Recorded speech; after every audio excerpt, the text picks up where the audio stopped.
법원이 삼성전자 이재용 부회장에게 징역 5년형을 선고한 1심을 깨고 징역 2년 6개월에 집행유예 4년을 선고했습니다. 네, 관련된 이야기 오늘 세 분 모시고 이야기 나눠보겠습니다. 차명진 전 자유한국당 의원, 김현 더불어민주당 대변인, 정태원 변호사 나와주셨습니다. 안녕하십니까? 안녕하세요. 네, 안녕하십니까? 김 의원님, 일단 어제 이 법원의 판단을 두고 참 말도 많고 이슈가 많이 되고 있습니다. 최고 권력자 압박이 어쩔 수 없었던 후원이다. 법원은 일단 이렇게 판단을 했습니다. 어떻게 보십니까? 어쨌든 지금 단적으로 유전 무죄, 예. 무전 유죄다라고 얘기할 수 있을 것 같고요. 그다음에 더욱 놀라운 것은 조선일보하고 동아일보의 보도와 사설입니다. 예. 그러니까 정경유착의 굴레에서 벗어났다, 풀려났다라고 얘기하면서 이재용 부회장의 범법 혐의를 사실은 면죄부를 주고 있습니다. 언론에서. 저는 그동안 국민들이 2016년도 10월부터 해서 2017년 대통령이 파면될 때까지 촛불을 들면서 대한민국을 정의롭게 만들어달라는 요구가 있었습니다.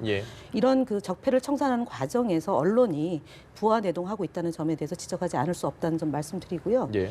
그리고 국민들이 가장 어저께 놀라웠던 것은 판사의 판결, 그러니까 법과 양심에 따라서 최후의 보루가 되어야 될 판사의 판결이 그야말로 권력과 결탁한 범죄 혐의에 대해서 면죄부를 주었다라는 점에서 심각함을 지적하지 않을 수 없습니다. 특히 이 판사의 경우는 예전에 한명숙 총리 재판에서도 2심에서 당시에 검찰의 논리보다도 훨씬 더 죄를 무겁게 물었던 분입니다. 그리고 당시 검찰이 공소장을 변경하게 하면서까지 무리하게 했던 것을 그대로 읊었던 분인데 이번에는 정반대로 삼성 측 변호인의 입장에 서서 변론 요지문을 썼다라는 점에서 과연 이런 사법부의 개인적 판단이 전체 국민들에게 어떤 영향을 미쳤을지에 대해서 다시 한번 되돌아보는 계기가 됐습니다. 알겠습니다. 매우 유감이고요. 대법원의 판단이 남아있기 때문에 국민들은 아마 대법원의 판단이 어떻게 내려질지를 초미의 관심사로 두고 있을 거다라고 보여주고 마지막으로 이분이 나와서 이재용 부회장이 나와서 아버님을 찾아가는 형태의 이 모습을 보여줬는데 국민들한테 사죄를 먼저 하셔야죠. 그런 부분에 대해서 진심 어린 사과를 하지 않았다는 점 그리고 박근혜 전 대통령의 그런 지시에 굴복했다라고 얘기하는 것은 이익을 보지 않았다는 것은 정말 지나가는 소도 웃을 일이다라는 점을 말씀드립니다. 알겠습니다. 일단 차 의원님께 먼저. 아주 분노하고 계시네요. 근데 하여튼 저는 이 생각 들어요. 1심과 2심 공히 저의 관심을 이끌었던 두 가지 측면이 있습니다. 그러니까 2심에서 재판관이 누구 편을 들었냐, 돈 편을 들었냐, 국민 민심 편을 들었냐 이런 것과는 별개로 1심과 2심 공이 흐르는 어떤 공통점 크게 두 가지. 하나는 K재단 미르재단이 실종됐어요. K재단 미르재단 우리가 1년 전만 생각해 보십시오. 이 나라를 뒤에 엎을 만큼 커다란 이슈였으며 그것이 곧 특검 91페이지의 앞에 부분의 3분의 1을 차지하는 탄핵의 사유가 되었고 그렇음에도 불구하고 지금 그 누구도 정말 정치권이나 언론 그 누구도 K재단 미르재단에 대해서 얘기하지 않습니다. 그 1심에서나 2심에서나 무죄가 나와요. 똑같이 다 무죄 나왔어요. 그러니까 특정하게 2심 재판관만 문제가 있는 게 아니에요. 그럼 이 점에 대해서 좀 우리가 가슴에 손을 얹고 좀 생각을 해봐야 되지 않나. 이 언론이나 정치권이 과연 1년 전에 우리가 무엇을 썼나. 우리는 왜 지금 다 집단 기억 상실증에 빠졌는가. 이거 한번 좀 돌이켜볼 필요가 있다. 그다음에 두 번째는 여기 변호사님 나오시니까 제가 여쭤보겠는데 이게 좀 정도껏 해야 되지 않나. 특검이 처음에 이재용 씨 등을 기소할 때 800억을 기소했어요. 지금 2심에 최종적으로 36억이 유죄가 났습니다. 과연 그냥 일반 검찰도 아니고 특검이 이 기소한 것의 20분의 1이 2심에서 최종 판결이 날 정도로 그렇게 축소됐다면 특검이 좀 너무 무리한 거 아닌가. 이 부분에 대해서 우리 한번 또 생각해 봐야 됩니다. 그래서 그 당시 특검이 처음 시작할 때 그야말로 정말 거창하게 이 나라의 이 나라는 근본부터 썩어 있고 그 근본을 어떻게 다시 고쳐야 되겠다라는 취지에서 800억을 때렸는데 이제 지금 2심 결과가 36억이 나오는데 과연 이거는 과연 특검이 합리적이었나? 특검이 진짜 제대로 처음에 출발한 것인가? 한번 저는 따져볼 필요가 있다. 일단은 이 두 가지 점을 저는 문제 제기하고 싶습니다. 알겠습니다. 일단 변호사님께도 한번. 예, 이번 그 항소심 판결은 여러 가지로 이제 시사하는 점이 있습니다. 예. 우선 지금 그 말씀하신 것 중에서 K재단과 미르재단에 대한 것이 액수가 상당했지 않습니까? 예. 200억 거기 정도. 예, 200몇 억이 이제 그게 이제 통째로 떨어져 나가면서 이제 우선 그 액수가 줄어들었는데 예. 과연 그 지금 특검은 그걸 선택적으로 했거든요. 제3자 뇌물이 되거나 직접 뇌물 두 개 중에 하나가 된다 그랬는데 예. 지금 그 항소심은 그는 제3자에 해당되는데 문제는 부정한 청탁이 없었다. 예. 그러니까 특검은 이재용 전 부회장이 승계 작업을 원활하게 하기 위해서 예. 뇌물로 준 것이 그렇게 이제 주장을 했는데 법원은 그걸 받아들이지 않은 거죠. 그래서 예. 과연 그런 승계 작업이 있었느냐 또 그런 청탁이 있었냐에 관한 것은 어떤 사실관계에 관한 것입니다. 그래서 팩트에 관한 것이죠. 예. 그건 어떻게 보면 이제 그 고등법원까지의 법원의 전권입니다. 대법원은 원칙적으로 거기에 다 관여를 하지 않지만 예. 특별히 증거 법칙이 위반됐을 때 그것도 뭐 뒤집을 수는 있습니다. 그래서 이런 사실관계는 고등법원에서 끝날 가능성이 있고요. 다만 이제 법리적으로 볼 때 우리가 항상 궁금했던 것이 그 최순실은 공무원이 아니고 예. 박 대통령 공무원 아닙니까? 그러면 공무원이 아닌 사람한테 돈을 줬는데 또는 그런 걸 제공을 했는데 왜 공무원으로 처벌받느냐? 그 점에 대해서 이제 법원은 명백하게 최순실 박 대통령이 요구하고 전 대통령이 요구를 하고 최순실이 받았으니까 공범이다. 그래서 이제 이런 경우에도 공범이 된다는 그런 정확한 그 입장을 밝혔고요. 예. 다만 이번에 이제 집행유예가 된 그 원인을 가만히 분석을 해보면 여러 가지 죄명들이 많은데 그 중에서 재산 국외 도피 예. 그 부분에 대해서 무죄가 난 것이 집행유예가 된 그 법리 상황이 결정된 걸로 보입니다. 왜 그런가 하면 이거 자체가 차지하는 범위는 얼마 안 되죠. 법정이 높거든요. 예. 근데 그 코어 스포츠로 돈을 보낸 거 예. 그것 자체가 이제 우리 특경법에서는 재산을 해외로 도피하면 엄벌에 처합니다. 예. 그런데 이제 항소심 법원은 이걸 어떻게 받는가 하면 그거는 몰래 빼돌린 것이 아니라 최순실 측에 준 거니까 그거는 특경법에서 정한 도피가 아니다. 그렇게 봤거든요.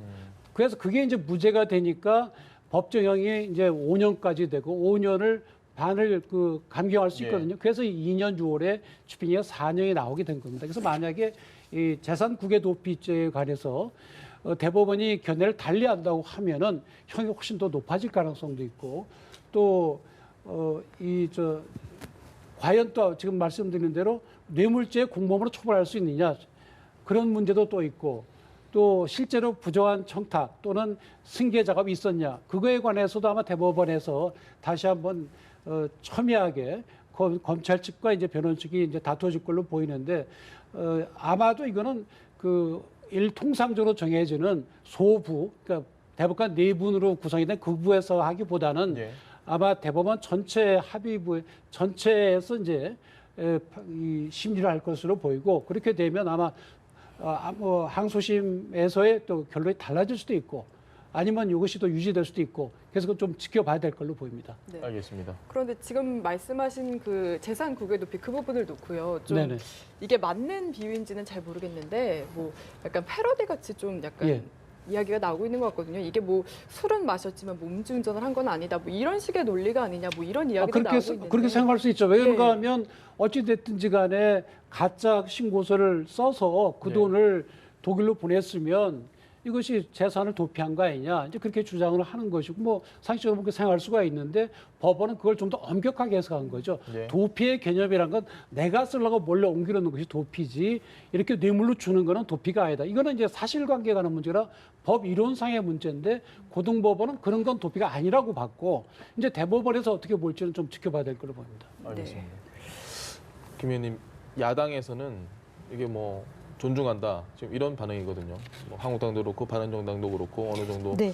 받아들인다는 입장인데 그분들은 박근혜 전 대통령이 탄핵된 것도 불만이 많은 분들이죠. 실제로 자유한국당의 경우는 이제 자유한국당에서 바른정당으로 나가게 된 배경이 탄핵에 대해서 찬성하느냐 반대하느냐는 거 아니겠습니까? 예. 지금 홍준표 대표가 박근혜 전 대통령을 출당을 하면서 그래도 법적인 재판을 받는 부분에 대해서는 보호를 하겠다, 당이 보호를 하겠다고 얘기를 한 겁니다. 그 예. 한미를 보면 박근혜 전 대통령이 잘못이 없다는 얘기인 거죠. 그리고 특히 이명박 전 대통령이 지금 차고 넘치는 그런 범죄 혐의가 나오는데도 매일같이 나오는데도 예. 이명박 전 대통령이 정치 보복을 당하고 있다라고 주장하는 분들이 바로 자유한국당입니다. 그렇기 예. 때문에 지금 자유한국당이 얘기하는 이 재판에 대해서 뭐 족쇄가 풀렸다는 식으로 지금 얘기하는 것은 사실은 국민의 법감정, 소위 예. 말하는 국민정서법에는 위반되는 발언이고 설사 뭐 그 아주 보수적으로 접근해서 재판부의 판결을 존중하자라는 그런 야당의 입장이 있다 하더라도 예. 이재용 부회장은 죄가 없는 게 아닙니다. 집행유예라는 형이 잠시 유예된 거지 형을 살지 않는다. 그리고 마지막 남아있는 대법원의 판단이 남아있는 겁니다. 그렇기 때문에 함부로 지금 이 부분에 대해서 범죄 혐의에서 풀려났다, 소명됐다, 예. 내지는 특검이 무리했다라고 얘기하는 그런 주장은 사실은 국민들을 이제 무지의 소치로 평가하는 예. 그런 대목이 존재한다라고 봅니다. 그래서 겸손해야 됩니다. 정치권은 이 부분에 대해 특히 박근혜 전 대통령이 파면이 된 상황입니다. 그러니까 행상이라는 것에 대한 책임을 지고 물러나 있고 예. 구속이 돼서 범죄 혐의가 지금 21가지입니다. 국정을 농단한 사건에 대해서 국민들이 분노하고 있는데 지금 이재용 부회장이 풀려났다. 형을 살지 않았다. 감옥에 있지 않다는 뿐이지 범죄 혐의는 분명히 있는 겁니다. 그리고 예. 판사가 대단히 그 부회장의 입장에서 정말 해석하고 도저히 국민들로서는 납득할 수 없는 아까 말씀하셨던 앵커께서도 말씀하셨던 음주운전을 했는데 걸리지 않았다. 그래서 술을 마셨지만 음주운전하지 않았다. 그렇죠. 예를 들어 걸렸습니다. 걸렸는데 유행이도 불었는데 그 수치가 적게 나온 겁니다. 그래서 운주 면허가 유지는 되지만 벌금을 낸 케이스다라고 해서 죄가 없는 겁니까? 아닙니다. 사고를 내서 사람이 피해를 입지 않았다. 그 죄가 가볍습니까? 아닙니다. 그렇기 때문에 지금 이렇게 그 야당에서 얘기하는 방식은 국민들한테 정말 정치권이 그래도 되느냐라는 그런 질타만 받을 수 있는 거고요. 국민들이 그렇게 그 호락호락하지 않다는 점을 다시 한번 인식해야 된다고 봅니다. 알겠습니다. 그 있잖아요. 예. 이번에 재판부에서 제가 이제 볼 때 저는 법을 잘 모르지만 상당히 저는 재판부가 법과 양심에 의거해서 판단했다고 봐요. 예.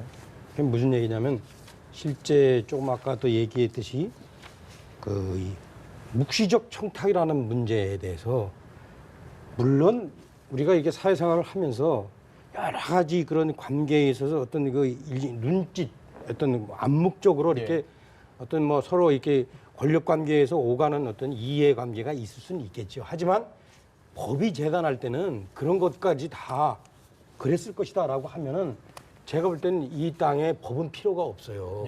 그렇게 하고 네 죄를 네가 알렸다로 다 하면 돼요. 그런데 우리가 근대 사회에 들어와 가지고 실제 법에 의해서 판단하는 건 뭐냐면 진짜 어떠한 그런 암묵적인 행위가 있었다 할지라도 그런 것까지 다 처벌하면은 이 사회 질서가 어떻게 상당히 임의적이고 자의적으로 되기 때문에 최소한 피의자에 대한 방어들이 어떤 그 오히려 인권을 보호한다라는 그런 법 정신이 저는 구현된 거라고 보거든요. 그런 차원에서 봤을 때 외국의 재산을 빼돌렸다고 안 보는 이유는 그 사용권만 준 거지 그 실제 소유권은 아직도 이재용 회장이 갖고 있다라는 것을 분명하게 엄격하게 구분한 거예요. 그래서 그게 뭐 술 먹고 음주운전 뭐 이 한 거하고 저는 비유가 틀리다. 마찬가지로 부정 청탁도 청탁에 관한 문제도 묵시적 청탁을 모두 다 적용하기 시작하면은 사실 그 밑도 없고 끝도 없는 거다. 그런 거 적용하기 시작하면 지금 국회의원들 다 걸려요. 실제. 그리고 일정하게 전원 증거를 또 채택할 수 없다라는 것도 이것도 상당히 저는 법 정신에 엄밀하게 잘 판단했다. 뭐 다 들은 거 이해가 카더라. 카더라 모두 다 시작되면은 지금 어떻게 됩니까? 지금 언론에 나온 모든 카더라가 지금 개개인에게 다 뒤집어 씌우는 겁니다. 지금 이 앵커들도 제가 밖에 나가가지고 또 어떤 이상한 소리 하면은 앵커들 다 또 유죄가 돼버리는 거예요. 그런 것들을 엄밀하게 제한하기 위해서 근대에서 법이라는 게 나왔고 그 법 정신을 구현하는 것이 정말 중요하다. 그래서 그것을 실제 그 소위 말하면 국민 감정, 국민 정서라는 일시적인 어떤 특정 여론에 의해서 그것 어떤 그 법 정신과 대치시켜 가지고 그런 소위 말하면 일시적 여론을 마치 절대시하는 것은 정말로 이거야말로 포퓰리즘이고, 이 포퓰리즘이야말로 제가 볼 땐 근대에 들어서서 이 정치적으로 예. 독재에 버금가는 위험한 어떤 정치적 어떤 행위다. 그래서 이 부분은 저는 상당히 조심해야 된다. 그래서 이번에 재판부에 대해서 제가 얘기하는 건 그거예요. 단 이론을 훔쳤어도 잘못한 건 잘못한 거죠. 박근혜 전 대통령이 예컨대 말 한마디를 어떻게 잘못 이렇게 그 청탁을 했어도 그거 잘못한 거예요. 예. 그래서 그 탄핵 받은 거예요. 그러나 제가 여기서 분명한 건 뭐냐면 그 탄핵 사유로서 엄청나게 여러 가지 그 소위 말하면 더 쉬운 것들 이런 것들까지 탄핵 당했다고 해서 모두 다 뒤집어 씌우면 안 된다. 알겠습니다. 그래서 일단 K재단, 예. 미르재단을 포함해서 우리가 많이 얘기한 것들 있잖아요. 서영이나 뭐 이런 것들. 이재용 이런 회장 판결에 좀 국한해서 예, 얘기하시죠. 이재용 회장도 마찬가지예요. 그 무슨 분명한 것은 박근혜 전 대통령을 만난 것은 경영 승계한 이후에 결정된 이후에 만난 건데 그거를 인과관계를 뒤집어서 만난 것을 말이야 경영 승계를 위해서 만났다고 하는 것 자체 이런 식으로 잘못 그 팩트를 오도하기 시작하면은 실제 저 잠깐만 이거는 너무 막 말씀이 이제 법이 좀- 의미가 없고 포퓰리즘이 지금 지배하는 사회가 된다. 우리가 아니, 그런 것을 너무 경계해야 그렇게 된다. 하지 마시고요. 예, 김 의원님 얘기 한번 해주시죠. 지금 이제 문영표 전 장관이 예. 삼성합병 찬성을 해서 지금 유죄로 네. 지금 감옥을 살고 있지 않습니까? 그런데 이 재판부는 그거를 인정 안 했습니다. 예. 그러니까 어떤 재판부에 따라서는 유죄가 되고 어떤 재판부에 따라서는 무죄가 됐다는 얘기는 국민들로부터 신뢰할 수 없는 사법부가 된 겁니다. 그것에 대해서 마치 지금 어저께 판결이 제대로 된 판단이다라고 야당에서 얘기하는 것은요. 문영표 전 장관은 억울해서 어떡합니까 그러면. 그 판사에 대해서는 그럼 어떻게 책임을 묻겠습니까? 이런 부분에 대해서 종합적으로 검토를 하시고 두둔할 것을 두둔하셔야지 과도하게 지금 어저께 판결이 다 잘 됐고 그러면은 안종범 수석의 수첩은 또 어떻게 되는 거며 네. 김영환 전 수석의 비망록은 또 뭡니까? 그럼 이것들이 다 조작된 겁니까? 그런 터무니없는 주장을 하니까 신뢰를 못 받는 겁니다. 야당도 신뢰 못 받는 거고 정치권 전반이 신뢰에서부터 멀어지게 되는 겁니다. 그래서 두둔하는 거 좋습니다. 두둔할 수밖에 없는 위치 이해 못하는 바는 아니지만 이 사건, 국정농단 사건을 단 하나 어저께 이재용 부회장의 판결에 대해서 지나치게 과도하게 접근하는 것은 제가 볼 때는 나머지 분들 지금 감옥 살고 있는 나머지 분들 특히 이 재판은요 박근혜 전 대통령하고 최순실에게 책임을 묻는 방향으로 가기 때문에 예. 그것까지 종합적으로 놓고 봐야죠. 근데 네. 제가요 네. 야당이라서 예. 네. 그리고 또 두둔하는 거 아니에요. 저 그분들한테 이익 받은 거 단 이론도 없어요. 알겠습니다. 내 양심에 생각해서 그렇게 하는 거예요. 예, 아니 알겠습니다. 그러니까 김 대변인 말씀에 제가 한 가지만 첨언을 할게요. 지금 짧게 말씀 해주실 수 있어요? 예, 저희가 그- 시간 관계상 예. 거기 그 안종범 수석의 예. 수첩이라든지 김영환 수석의 수첩 같은 경우에 보면 대통령과의 면담 내용이라 그 적혀 있거든요. 예, 그 예. 특검은 당연히 그걸 증거로 인정해야 된다는 거고 법원은 이거는 적은 것뿐이기 때문에 증거를 인정 못한다 이렇게 예. 했거든요. 그래서 결국 그걸 증거로 인정할 수 있으면은 관한 것이기 때문에 그것도 대법원에서 다시 가려질 걸로 보입니다. 지금 알겠습니다. 한 가지만 말씀을 드리면은요. 그 판사가 이미 그러니까 돈을 주지 않았다는 진술도 받아들이지 않은 판사입니다. 예. 알겠습니다. 저희가 아쉽게도 시간 관계상 더 이야기를 하긴 어려울 것 같습니다. 여기서 좀 이야기를 마무리해야 될 것 같습니다. 지금까지 김현 더불어민주당 대변인 그리고 차명진 전 자유한국당 의원 정태원 변호사 세 분과 이야기 나눠봤습니다. 오늘 말씀 고맙습니다. 네, 잘 들었습니다.